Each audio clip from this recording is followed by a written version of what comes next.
Make your next move with American Express Business Platinum.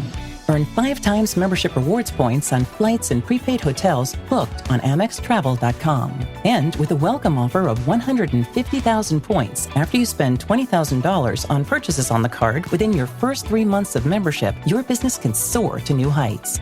Terms apply. Learn more at americanexpress.com/business-platinum. Amex Business Platinum. Built for business by American Express.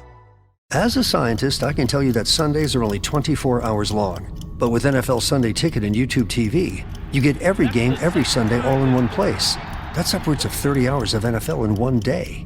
How can there be 30 hours in 24 hours, you ask? I have a theory. Magic.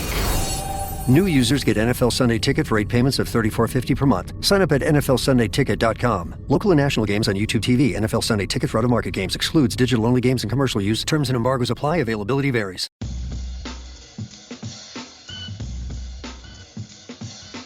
War Eagle Auburn fans, welcome to Track Them Tigers, the podcast where we track down the biggest storylines in Auburn football and talk about them. I'm your host, AJ Richardson. I'm very excited to start this new podcast specifically devoted to Auburn football and excited to bring you along on this journey. As you may know, I have been on the No Huddle podcast on the E2C Network for many years now and a few others along the way. And we just decided this is a good point. We're changing up some of the formatting for the football show, and I'm going to be the main host here, and I'll be bringing along guest along the way for the various podcasts that I'll be doing. So we just wanted to call this a brand new podcast, rebrand it instead of No Huddle. And as you know, Auburn is huddling a lot more recently than back in, I think it was the Gus Malzahn days when we were doing a bunch of No Huddle. So we named the show No Huddle. So we wanted to change that to Track Them Tigers. And of course, that's an ode to Track Them Tigers. And really love that phrase, and really excited to see what this podcast does as we track down the different storylines that are happening around Auburn football, and really excited to talk about them with you and in the future with a guest. And I did actually have somebody lined up, my old co-host Jared Davis, who did the No Huddle podcast with me, but he unfortunately last minute had to back out due to a sickness. So I'm doing this solo. We'll see how this goes, but hopefully I'll get some good guests on here every once in a while so that we can have some good conversation and dialogue about Auburn football. And just wanted to talk about what this show is. There's obviously been a few months between the last No Huddle podcast and this one. We were doing some, just thinking about what we wanted to talk through. And one of the things that kept coming up was just talking about the main storylines of Auburn football. So that's where this Track Them Tigers podcast came up. And so I will be covering the main storylines with you around football, and particularly obviously during the season, it will be around the reviews of some of these bigger games and the storylines around them. And this will be its own show with, like I said, it'll either be me as the main host talking about things or others. It's not going to be kind of the old way that we did things with the No Huddle podcast where we had a preview show for the upcoming game and the review kind of separate. We'll probably do a mixture of doing those all within the same podcast, but mostly focusing on the main storylines, which a lot of times ends up being the review of the previous game. So wanted to just talk you through the very first game. I mean, we are now playing football, and there's a lot of great football being played out there. Also, some not so great football happening, as you know, if you watched any of the very first game. I mean, just first weeks are tough, and Auburn had its own issues, but Auburn came on top of Baylor, won the game 38-24. And shout out to my brother who predicted the final score. He was just a little bit off. He said 35-24 instead of 38-24. So it's just a little bit off. But I was pretty impressed. I mean, for Auburn to win by 2 touchdowns, that was, in my mind, we pretty much controlled the game after Baylor I think we stopped them on fourth down. And from that point on, I was thinking, why is Baylor going for it so much on fourth down? And I was thinking they must be really, truly desperate. And I think a lot of that might actually have been true, that they knew they had to be kind of risky to win this game. And Auburn just kind of had to play its game.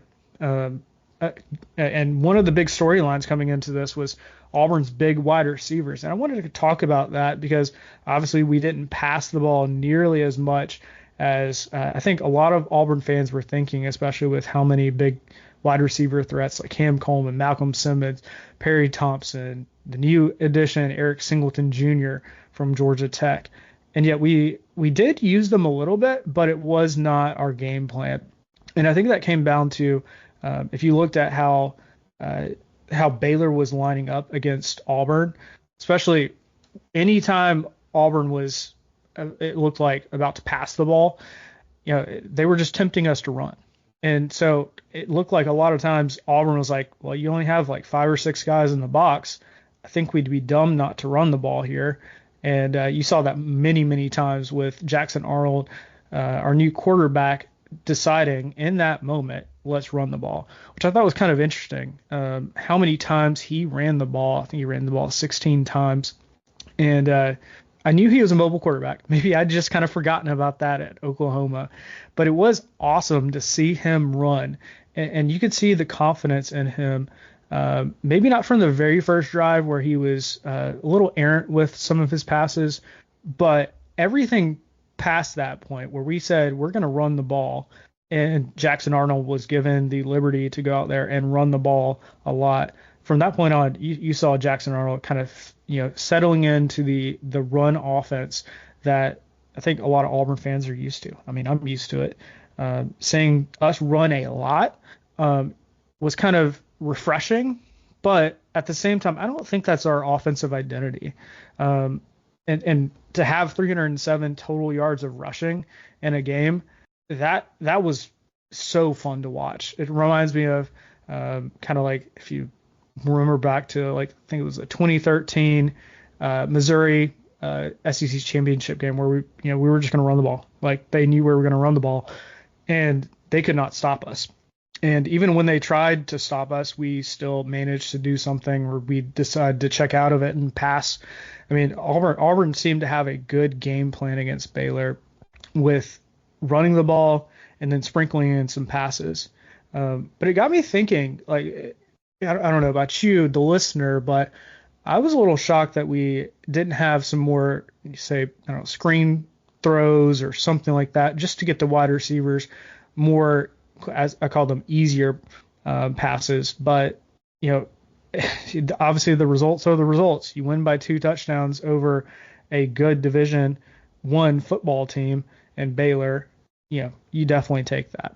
So another storyline that I wanted to talk about and that we tracked down was the explosive plays.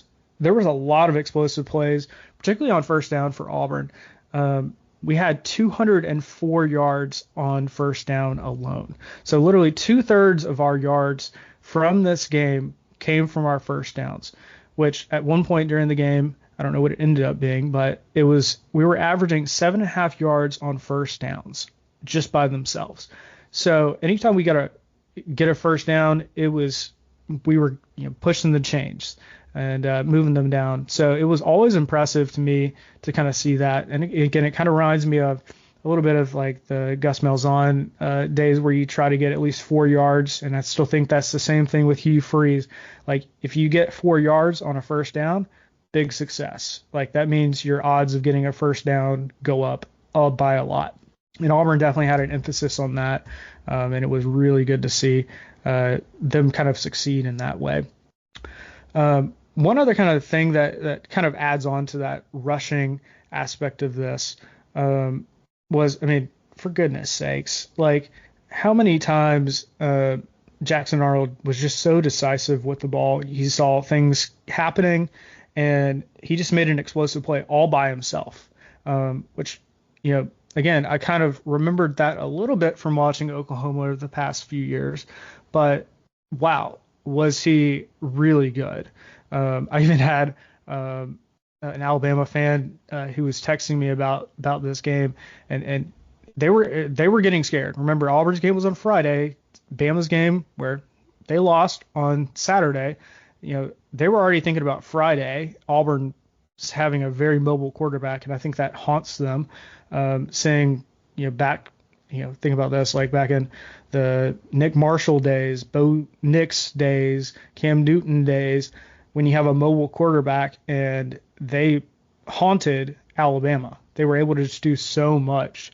And that's, in my mind, such a good benefit to having a guy like Jackson Arnold, who's a 5-star from high school, who, let's be honest, didn't really fit in super well at Oklahoma and what he was doing.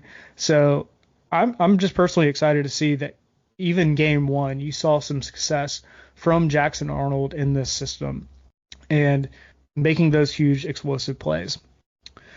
Another storyline that I tracked down was, oh my goodness, I mean, I didn't even have to track this one down. This one tracked me down, was penalties. My gosh, like to have 9 penalties for 83 yards, that's just frustrating. I mean, there was even a point, I think it was 2 back-to-back offsides on our offensive line. And I know it's probably kind of loud, like opposing, Power 5 or Power 4, stadium, but really, like, to go back-to-back, and then not to mention, there were a couple times where I think it was just defenders didn't turn their back, and so pass interference. There was even, I think, a couple like special teams ones where I think our long snapper Reed Hughes was under the punt returner, and it's just like boneheaded dumb moves, right? Like those are things like, why are we doing them? You should know the rules, not kind of be a little bit more disciplined, and so we got to clean up those for sure in the upcoming games. If you do those against bigger opponents, especially teams in the top 25, they will make you pay.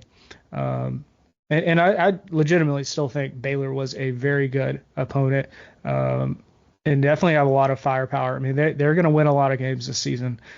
So I definitely think that this win was a good one.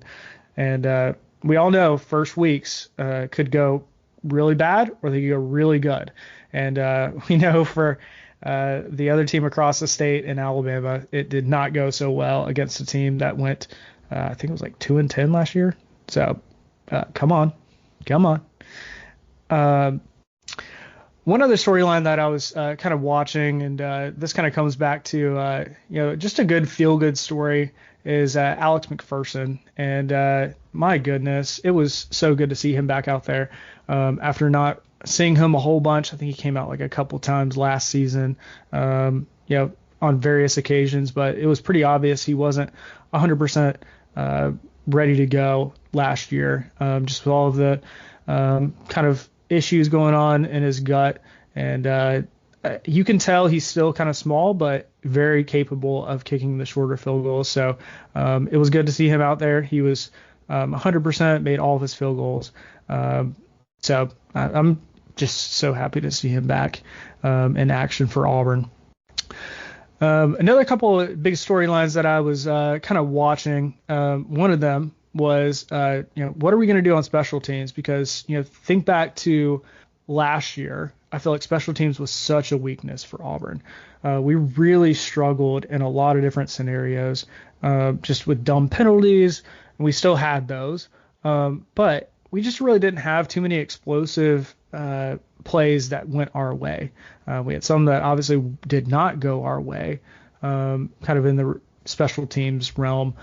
But the big one, obviously, that made the highlight reel was the 97-yard touchdown return from a kickoff by Rayshawn Pleasant, and that was so beautiful.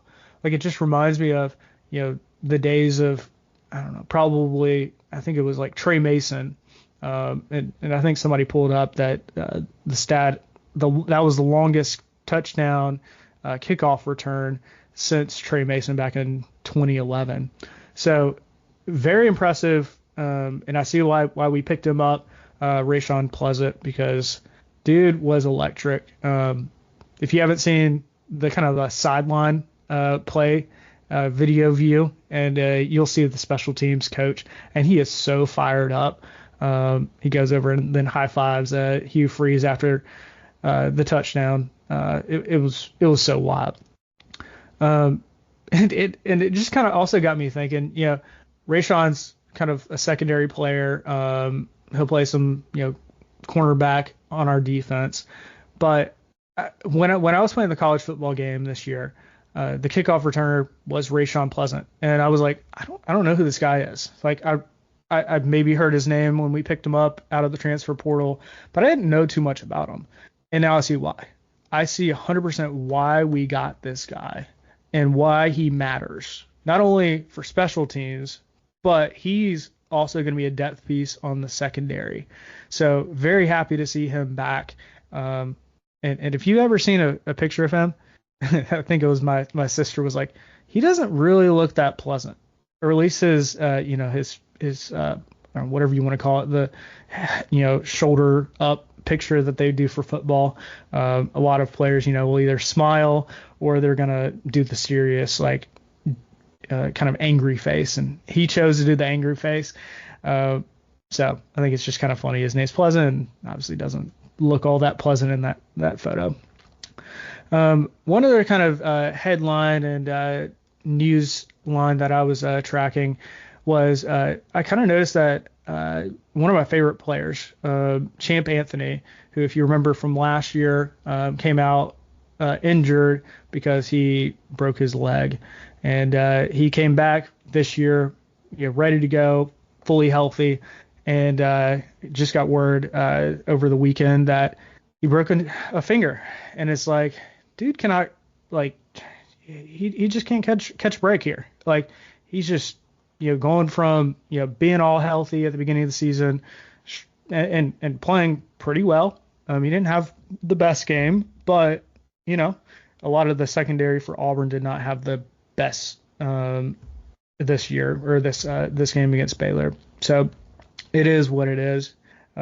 So prayers for him, and hope he gets back. He's definitely a difference maker, and I hope he's back by some point in the season, and is able to come back, and because we know that kid, he can cover, he can hit hard. He was the guy. I forget which game it was last year. It was kind of like a little shorter pass, and he came up and just absolutely annihilated the receiver who caught it. And it's just like that kind of reminds me of like a safer version of like Smoke Monday, just without all the targeting issues. Guy that lays the big hit. So hopefully Rayshon's able to make a comeback this season, because I think he was also, or not Rayshon, sorry, Champ Anthony, because I believe he was one of our captains this year too. So pretty impressive. One other kind of storyline I wanted to talk about was defense. And defense kind of was a mixed bag, if I'm being honest.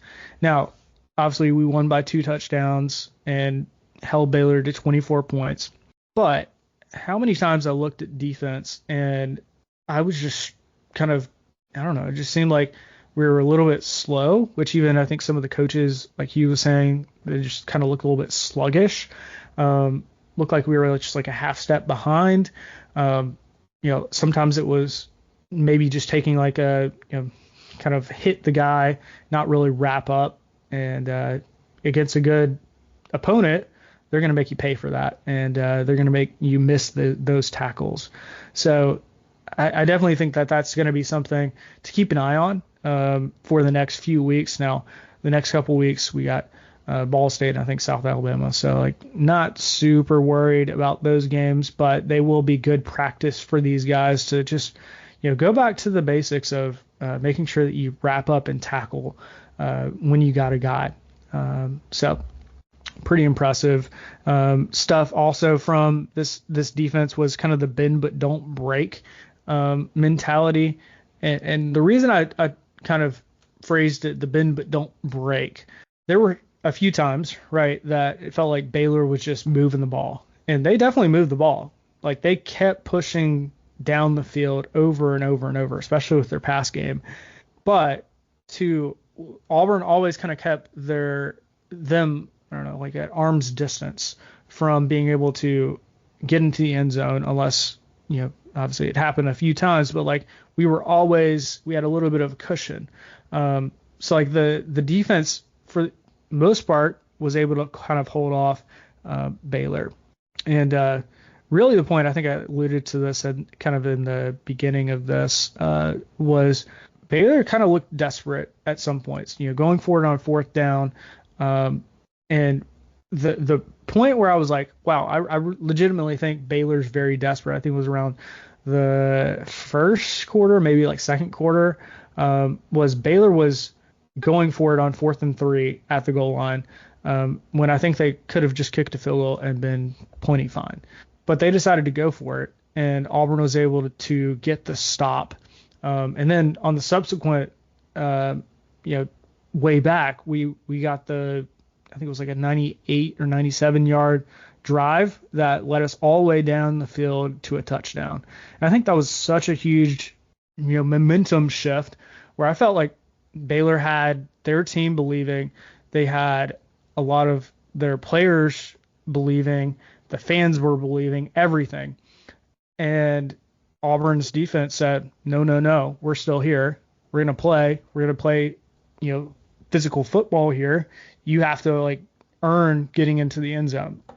And so I think that was such a big point where defense really stood up and did their job.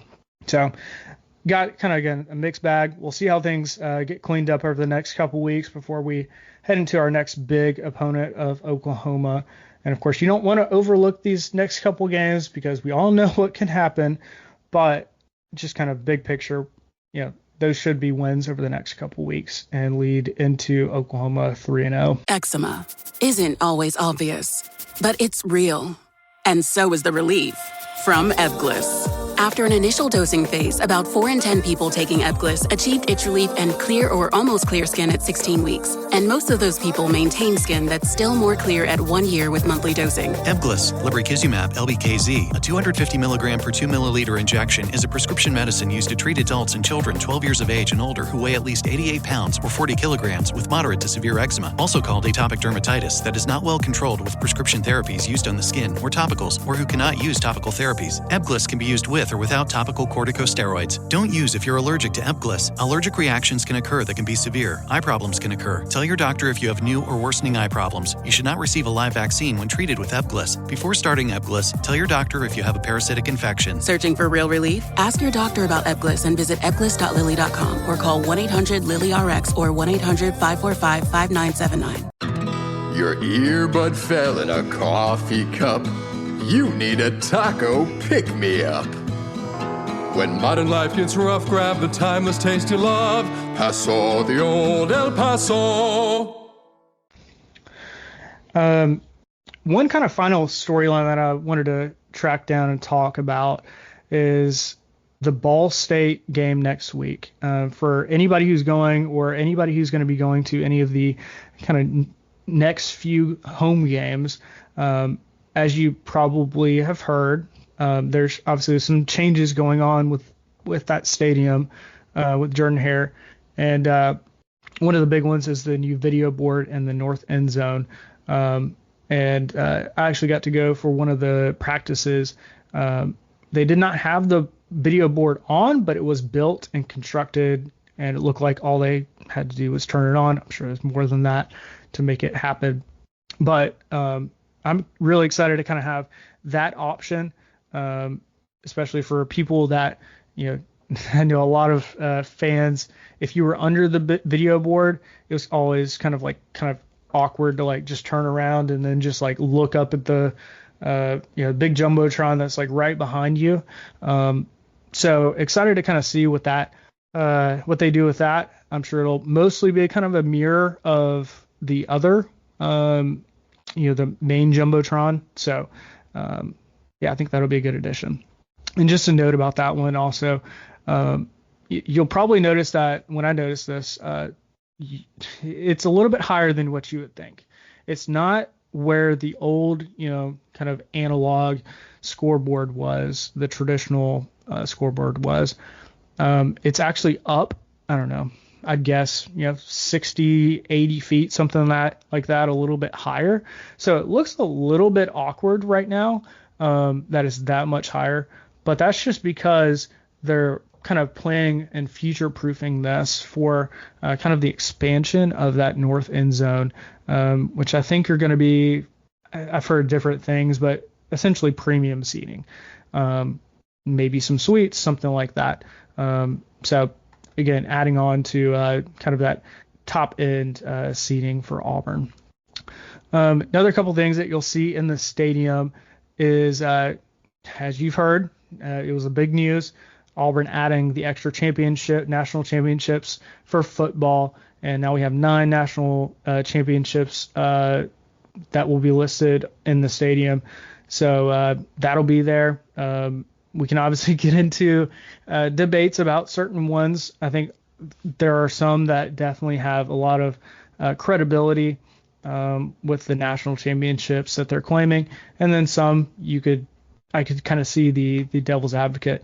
So I would love to hear from you if you think any of those national championships were not worthy, and maybe we can get into some discussion around that.